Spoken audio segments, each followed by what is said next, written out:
Scientists have found fossils that prove unicorns existed, but they were actually pretty terrifying. Millions of children all over the world have grown up with tales of unicorns, with their imaginations fed by the pretty creatures in movies like Legend and the Harry Potter franchise, not to mention My Little Pony.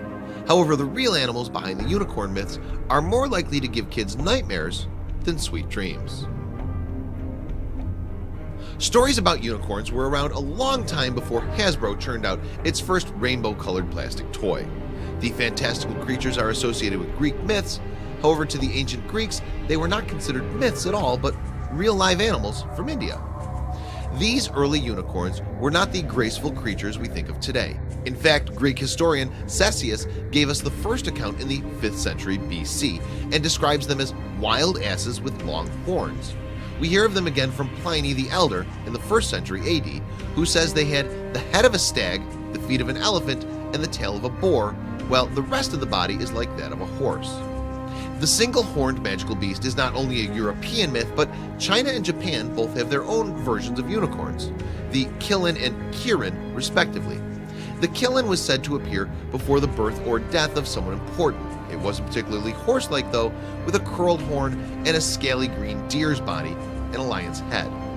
Some people believe the Bible contains references to unicorns, although most scholars say this is actually a mistranslation of the Hebrew word re'em. These creatures are mentioned 9 times in the Bible, where they're symbols of strength, but the word most likely refers to an ancient variety of ox. Strength continued to be one of the attributes assigned to unicorns into the Middle Ages.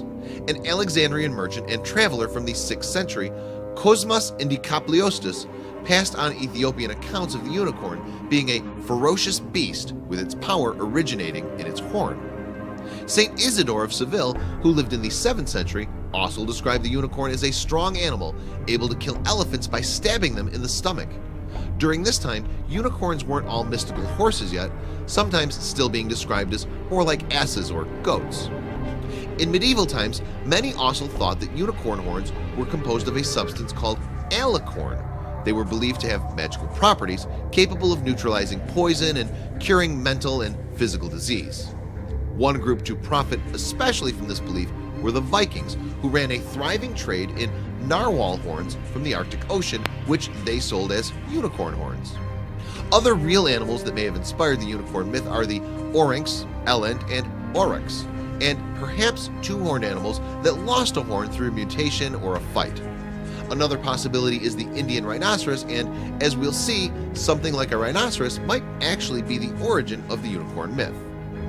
Then in 1808, a newly discovered species called Elasmotherium was named after Gotthard Fischer von Waldheim, director of the Natural History Museum at Moscow State University.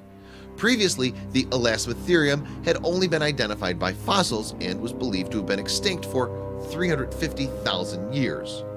Brandt suspected the Siberian Elasmotherium of being the basis of a Tatar myth about a unicorn with a gigantic horn. However, since the Elasmotherium was thought to have disappeared about 350,000 years ago, no humans would have been around to see them. Then in March of last year, the skull of an Elasmotherium was unearthed in Kazakhstan, putting the date of extinction much later, only 29,000 years ago. Now there was at least a chance that Elasmotherium would have been around long enough to be seen by humans and inspire the unicorn legend. Unfortunately, for those who like to think of unicorns as the graceful white-haired horses that feature on posters, usually with a rainbow in the background, the Elasmotherium was not quite so dainty. Rather than being an ethereal pony, it was closer to being a terrifying monster rhinoceros. The Siberian Elasmotherium would have been an intimidating sight, standing around 6 or 7 feet tall and 15 feet long, most likely covered in fur like a mammoth. These mighty animals weighed 4.5 tons. No definite size has yet been given for the horn, but it may have been up to 6 inches long. As its name suggests, the Siberian Elasmotherium roamed western Siberia. They were also to be found in southwestern Russia and further south into Eastern Europe. Despite its fearsome appearance, it was a herbivore, like the modern rhinoceros, grazing over large areas. Most likely, the south of western Siberia was a refugium where this rhino preserved the longest in comparison with the rest of its range, paleontologist Andy Svansky told Phys.org. There's another possibility that it could migrate and dwell for a while in the more southern areas. Although it's possible that modern humans encountered the Elasmotherium, it's not entirely certain that they did.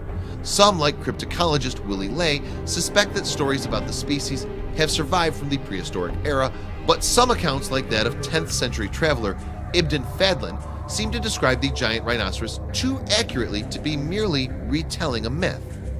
Unicorns that look a bit more like Elasmotherium than the Western version are found in stories from those regions where the animal once lived.